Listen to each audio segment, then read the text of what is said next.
Billy Beck, the third. Hey, I'm going to share with you something that will help your training results greatly. When you go into a gym and you just look around, what do you see? Do you see people controlling the weight, powering up with their muscles? Or do you see people doing the death drop and then bouncing halfway up and then squiggling and squirming to get the rest of the rep?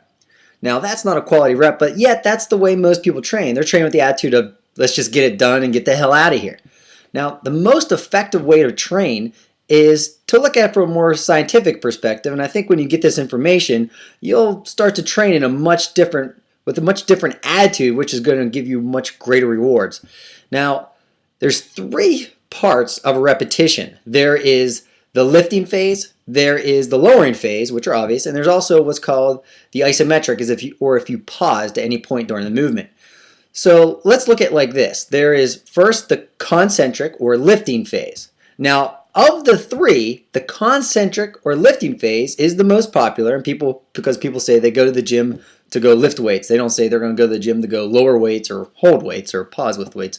So that is what most people emphasize. However, in order to see what part of the repetition produces the greatest result, we look at how much tension is produced on the muscle, and that's an indicator of how hard is the muscle working, how much of a stiffness are we actually achieving. So the concentric or lifting phase actually produces the least amount of tension of the three. Now the isometric, if you were to pause and hold the weight, that would increase tension even further. And then the lowering phase or eccentric contraction will produce the greatest tension of muscle, actually 50% more than the lifting phase. So what does that mean? That means most of your programs, most of the time, I don't say all the time because there's always exception to a rule, but 99% of the time, you want to emphasize the lowering phase. So you may want to lower it in 3 seconds and lift it in 1 second. So I always look at having a tempo with each movement.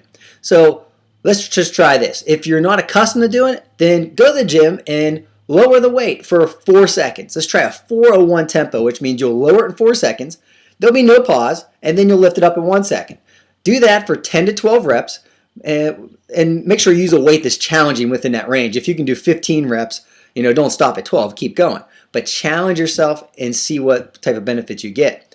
And one more thing, just like the number of repetitions, the number of sets, the types of exercises you do, or how often you train, or the rest periods between your sets, the tempo, the time in which you lift and lower the weight, is a variable. So there's no perfect tempo, but there's a strategy. And you want to emphasize the lowering phase more so than the lifting phase, and you'll get better results.